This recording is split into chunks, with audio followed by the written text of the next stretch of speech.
Le cycle BD, c'est pour très bientôt à la médiathèque Geneviève Couteau de Clisson. Exposition, rencontre, projection, et ce, dès le 1er octobre. On souhaitait depuis un moment travailler sur la bande dessinée, sachant qu'il y a un très bon lectorat à la médiathèque et un fonds qui commence à être assez important ici, et on souhaitait le mettre en valeur. Donc c'était une manière, en proposant différents rendez-vous, de le mettre en valeur. Un premier rendez-vous important qui aura lieu le samedi 1er octobre dans le cadre des Muscats des Tours, c'est la venue d'Étienne Davodo, qui donc sera là pour sa BD Les Ignorants, qui est sortie en 2011. Et l'idée de cette rencontre, c'est une rencontre croisée entre un auteur de BD et un vigneron. Donc le vigneron fait partie des vignerons proposés par les Muscats des Tours. Un peu la différence cette année, enfin, pour cette rencontre en tout cas, c'est que le vigneron est en bio et biodynamie, d'où l'intérêt d'une discussion entre les deux protagonistes. Donc on connaissait les accords mets et vin, et maintenant ça va être littérature et vin. Voilà, tout à fait. Qu'est-ce que ça peut apporter ?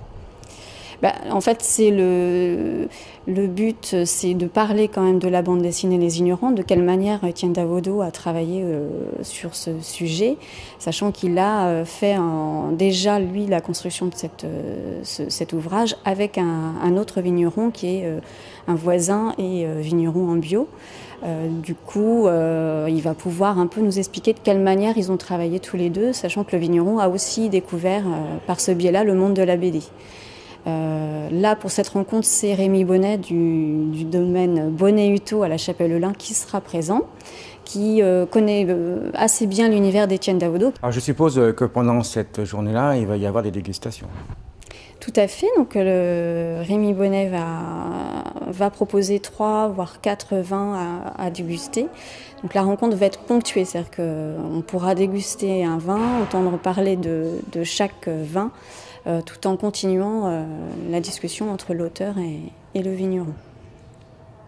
Après donc bien sûr une deuxième rencontre. Alors la maison Fumetti, donc qui est un nouveau lieu nantais autour de la BD justement, qui vient juste d'ouvrir en septembre dernier, qui proposait déjà un festival tout début juillet, mais là c'est un lieu qui est soutenu par la ville de Nantes et qui rassemble beaucoup d'auteurs, illustrateurs de BD nantais. Et donc effectivement le 14 octobre, le vendredi 14 octobre à 19h, deux des responsables de l'association Fumetti seront présents pour nous présenter ce nouveau projet. On a un petit peu une idée quand même de ce projet ?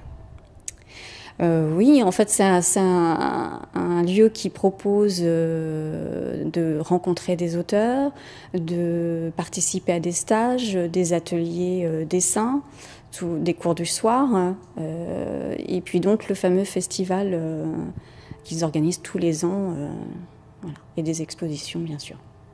Alors lorsqu'on parle de BD, bien entendu on pense aux jeunes, et les jeunes seront assez impliqués effectivement dans ce cycle.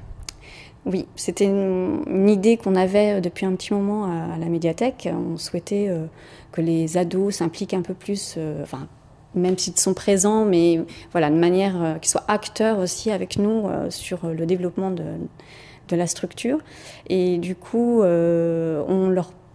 avec l'association Animage, c'est un premier partenariat que nous avons, et ils vont venir exposer des planches sur lesquelles ils ont travaillé dans le cadre d'un festival qui s'est passé cette année, les Journées de Rouance. Donc ils ont participé à un concours autour du thème de la mer.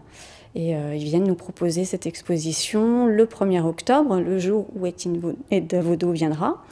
Et ça permettra une belle émulsion, je pense, ce jour-là, puisqu'ils viendront vraiment installer l'exposition en espérant qu'ils se croisent tous, c'est-à-dire les jeunes avec l'auteur Étienne Davodo. Ils attendent avec assez d'impatience. Alors qui dit BD dit jeunes, mais là il n'y a pas forcément que pour les jeunes, puisque les adultes aussi peuvent être intéressés. Ah bah oui, parce qu'on a un bon lectorat en BD et manga, surtout qu'on a ici un espace ado manga et BD et un espace manga adulte, pardon. Et en fait, autant un ado peut emprunter dans le rayon adulte aussi, sachant que voilà, ça permet de discuter un petit peu sur telle ou telle série. Et ça fait un beau mélange en fait entre les différents niveaux de lecture. À noter que tous les rendez-vous sont en entrée libre et gratuit, mais les places sont limitées, alors pensez à réserver dès maintenant. Et n'oubliez pas, les BD sont pour les petits et les grands. Sur la tête.